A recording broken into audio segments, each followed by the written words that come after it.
talking funny pages here. Talking funny pages. And tonight we're going to be talking about, or this morning we're going to be talking about Thor by Walter Simonson.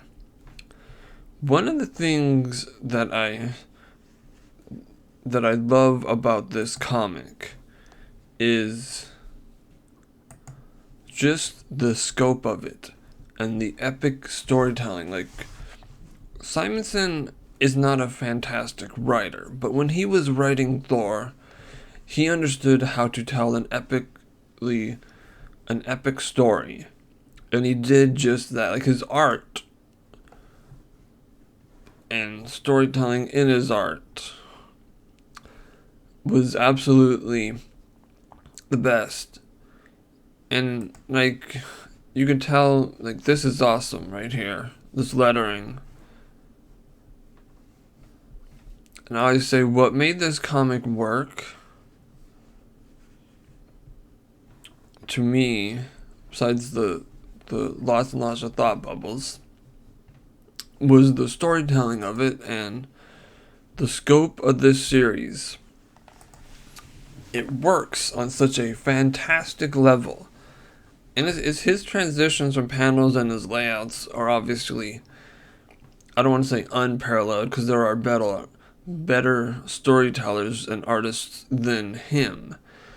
But what makes this work so well is, for a Thor comic, and a lot of people will recommend this. This is probably the high bar for Thor. Is his Thor is written extremely heroic and looks and acts extremely heroic. And one of the things about this run was not only the fact that Thor was extremely heroic in situations that current writers would probably have him constantly crying and doubting himself, but was the fact that the Norse gods also were heroic in this at times and did things that were very heroic. And I would say his Thor is really, really cool looking. Like, Perch brought this up, mentioned that Walt Simonson's Thor was bar none the best Thor drawing ever. And I will say, yes, Perch, you are correct. But what also made this work was just, the start of his run, and I'm not going to spoil all of it, but a vast majority of his run had a lot of high spots. Loki was really cool in it. You get Beta Ray Bill's character. You get characters like this, but I always say that the high spot for this run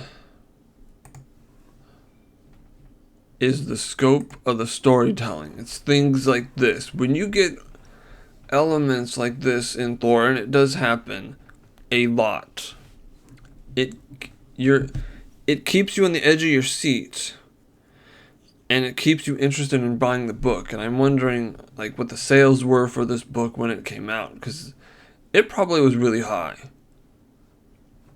It probably was extremely high for a comic book. And that was the beauty of it. It was a really awesome comic book. It's how comics should be written currently. Like, they have this type of stuff. Like, you don't need a whole lot in the background, but the layouts of this really shows that Walt Simonson, even back then, I think he was probably in his 30s when he might have been drawing this comic, 30s or 40s. He's 76 now. But this is a really cool fight scene. And then, I'm not gonna get to the other parts of it, because there's a 2-part fight, and it's really, really epic. For his first introduction of Beta Ray Bill, he beats Thor into, basically he steals his power, whooping his ass. Like, Thor got his ass whooped so bad that he lost the ability. And he reverted back to his human form. But just the way that I will say that you don't see in a lot of current comics is the impact from blows and punches that made this work. And the impact and the power. Like, he always knew how to make characters look powerful and make them look like threats. And you don't see that a lot. I mean, this is a little bit melodramatic, but it does work. And I really, really loved this run. This was like one of the most fun Thor comics that I would say that if you were to read it,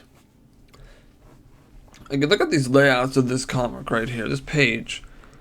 If we had layouts like this and transitions from panel to panel like this, I think modern comics would be 100 times better.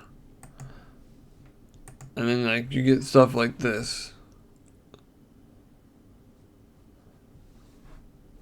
Like, this is just probably one of the best laid out comics I could think of. And while he's not, like, top 10 when it comes to comic book artists, he's up there.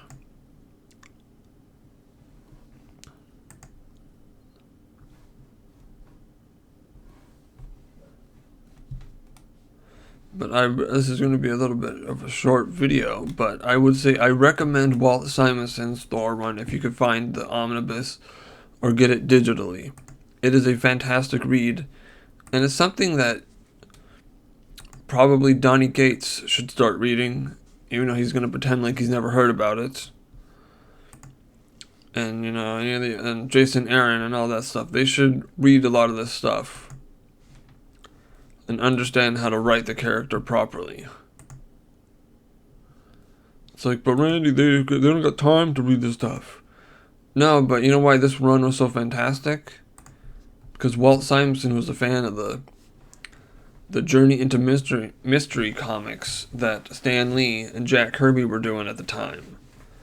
So this is why this was so good. Like, it was, but you're telling me this was written by a fan? Yeah, it was drawn by a fan too. Walt Simonson was a huge fan of Thor. But that doesn't make any sense. Like, a fan isn't going to be able to do things like this. And, like, they won't have original ideas. This is probably one of the best Thor runs around, and it's written by a fan. But I will say, like, I recommend everybody should read this. And because of that, I'm going to leave you on this note that for the comic book writers that don't read, that don't learn from the past, that's coming for your job right there. And thank you, and thanks for watching, and have a good evening or morning.